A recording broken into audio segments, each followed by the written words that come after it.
વડોદરાના ખાસવાડી સ્મશાનમાં નવીનીકરણમાં વિલંબથી મહારાષ્ટ્રીયન સમાજમાં ભારે રોષ, ઉગ્ર આંદોલનની આપી ચીમકી।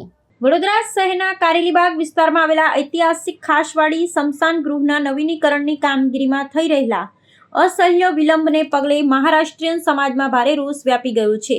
આ વિલંબના વિરોધમાં સમાજના અગ્રણીઓએ ખાસવાડી સ્મશાન ગૃહ ખાતે એકત્ર થઈ સત્તાધીશો સામે ઉગ્ર આંદોલનની ચીમકી ઉચ્ચારી હતી। આગેવાનોએ આક્ષેપ કર્યો હતો કે સામાજિક ઉત્તરદાયિત્વ ભંડોળ અંતર્ગત સ્મશાન ગૃહના આધુનિકીકરણ માટે 15.5 કરોડ રૂપિયા જેવી માતબર રકમ મહાનગરપાલિકામાં જમા થઈ ગઈ હોવા છતાં છેલ્લા 2 વર્ષથી વહીવટીતંત્ર દ્વારા કામગીરી શરૂ કરવામાં આવી નથી।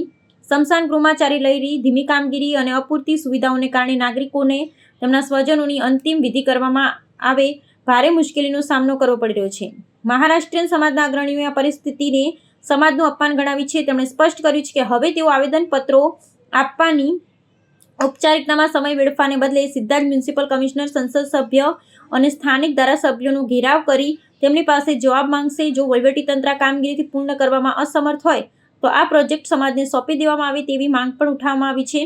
સમાજના આગેવાનોએ એમ પણ જણાવ્યું હતું કે જો પ્રોજેક્ટ તેમને સોંપવામાં આવશે તો તેઓ લોક ભાગીદારી થકી સ્મશાન ગૃહનું નવીનીકરણ પૂર્ણ કરશે।